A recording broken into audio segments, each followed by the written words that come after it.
বেঈমানের দলগুলোকে নিয়ে বেগম জিয়া জানার পরেও বেগম জিয়া তাদেরকে নিয়ে রাজনীতি করে এবং বেগম জিয়া অনেক কষ্টে এই কথাটা বলছিল। অনেক বড় বড় নেতা বানিয়েছিলাম, অনেক বড় বড় পদ দিয়েছিলাম, মন্ত্রী বানিয়েছিলাম, যারা কিছুই ছিল না, যাদের এই বিএনপি দিয়ে, শহীদ জিয়া রহমান দিয়ে, আমার দিয়েই অনেক বড় হয়েছে, অনেক কিছু মালিক হয়েছেন, তিনারা সব বেঈমানি দালালি। শুনেছেন? উনি টের পেয়েছে, উনি টের পেয়ে গেছে যে বিএনপির এরা মুনাফিক, এদের কোনো আনুগত্য নাই, এদের কোনো অস্তিত্ব নাই, এদের কোনো ধর্ম নাই, এদের কোনো উদারতা নাই, এদের কোনো ঈমান নাই, এরা বেঈমান। আগে বেগম জিয়া কি বলে এটা শুনে। জিয়াউর রহমান বেঁচে থাকলে অনেকেই বলে বাংলাদেশের চেহারা আজকে অন্যরকম হতো। সেই জন্যই তো আজকে বাংলাদেশকে যারা চায় না কখনো বাংলাদেশ উন্নতি করুক, বাংলাদেশ এগিয়ে যাক, তারা আজকে ষড়যন্ত্র করে জিয়াউর রহমানকে এই দুনিয়া থেকে সরিয়ে দিই। বেগম জিয়া যখন এই কথাটা বলে তার পিছনে কে বসা ছিল দেখেছেন? বেগম জিয়ার পিছনে বসে বসে চশমা মুছে এই বেগম জিয়া এটা বলেছে, ঠিক আছে, বেগম জিয়া এটা বলেছে।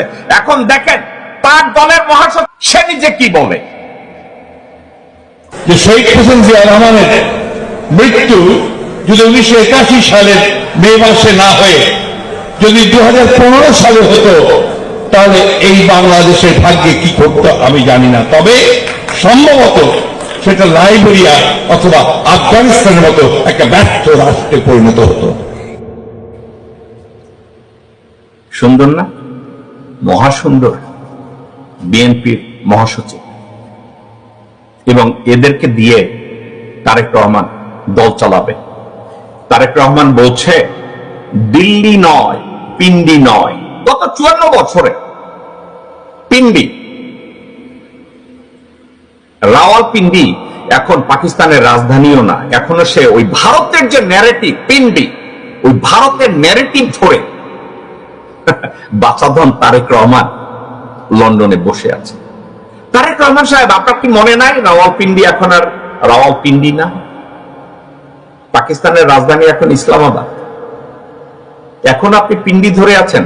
পিন্ডি তো ইন্ডিয়ান ন্যারেটিভ, আপনি এখনো পিন্ডি ধরে বসে আছেন। এবং আপনার তথাকথিত পিন্ডি গত 54 বছরে বাংলাদেশের স্বরাষ্ট্র, পররাষ্ট্র, বাণিজ্য কোন নীতিতে তারা ইন্টারভিউ করে নাই।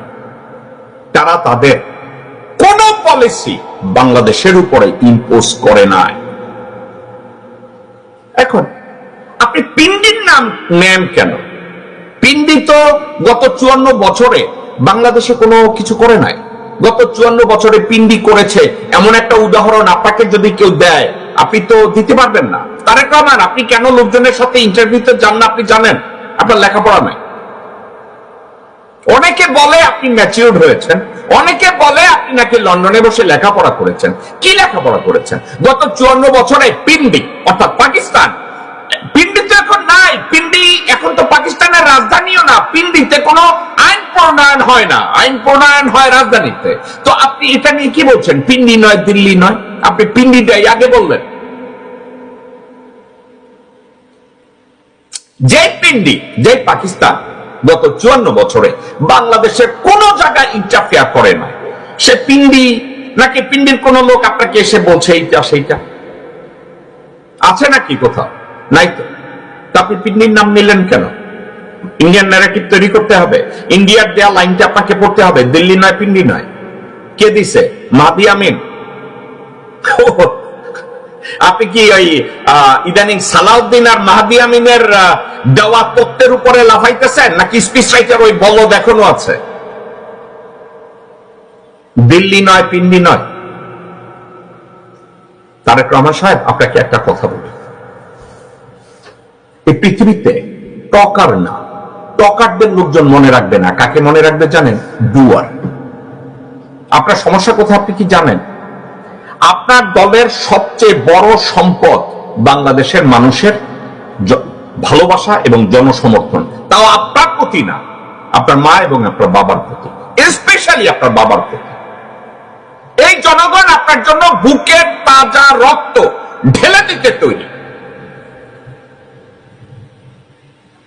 আপনি ওই জনপ্রিয়তাটাকে গত 16 বছর কাজে লাগান নাই, গত 9-10 মাসে কাজে লাগান নাই। আপনি এখন কাজে লাগাতে গিয়েছেন ভারতের ন্যারেটিভ এবং ভারতের থিওরি বাংলাদেশে। ওই থিওরিটা কি? আপনি চাচ্ছেন ডক্টর মোহাম্মদ ইউনূস ডিসেম্বরের মধ্যে একটা নির্বাচন দিয়ে চলে যায়।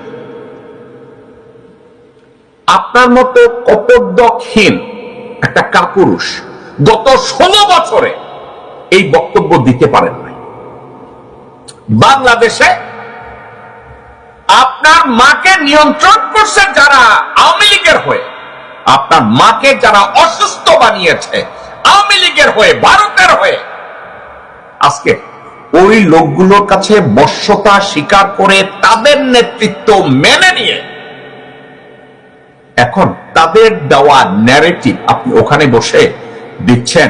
পিন্ডি নয়, দিল্লি নয়। আপনি বাংলাদেশের জন্য আদৌ কি করেছেন? আপনি করেছেনটা কি?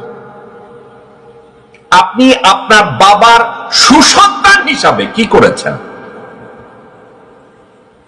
বিএনপি তো আপনার নিয়ন্ত্রণে নাই, বিএনপি কেউ আপনার কথা শুনে না। আপনি বাংলাদেশে যেতে ভয় পাচ্ছেন। আপনার মামার নিয়োজিত মঈন আপনাকে যেই উষ্টা দিছে, ওই উষ্টার ব্যথা আপনি তো সারা জীবনে ভুলবেন না। আমিও ভুলতাম না যদি ওই উষ্টা আমি খাইতাম।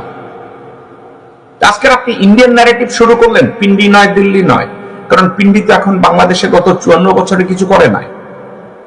পিন্ডি কি গত 54 বছরে ভারতের মতো করিডোর নিছে? রোড করিডোর নিছে, পানি করিডোর নিছে, আকাশ করিডোর নিছে, বাংলাদেশের বর্ডারে হামলা চালাইছে, পিন্ডির লোকজনরা বাংলাদেশের সীমান্তে এসে বাংলাদেশিদেরকে খুন করছে, বাংলাদেশের কমার্সে যেভাবে ইমব্যালেন্সড ওইটা করছে, কিছুই করে নাই, কিছুই করে নাই। বাংলাদেশের কলকারখানা বন্ধ করছে পিন্ডি, করে নাই। কিন্তু কি করছে জানেন? যে মুহূর্তে রোহিঙ্গা সমস্যার ভিতরে বাংলাদেশ মুষড়ে পড়ছে, ভারত বাংলাদেশের বিরোধিতা করল জাতিসংঘে, কিন্তু পিন্ডি বলেছে আমরা বাংলাদেশের পক্ষে ভোট দেব।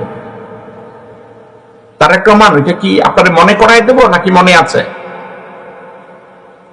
রোহিঙ্গারা যখন বাংলাদেশে ঢুকলো, জাতিসংঘে যখন রোহিঙ্গা ফেরত দেওয়ার ব্যাপারে আলাপ আলোচনা শুরু হলো, ভারত জানায় দিল যে রোহিঙ্গা সমস্যা নিরসনে ভারত বাংলাদেশের পক্ষে ভোট দেবে না।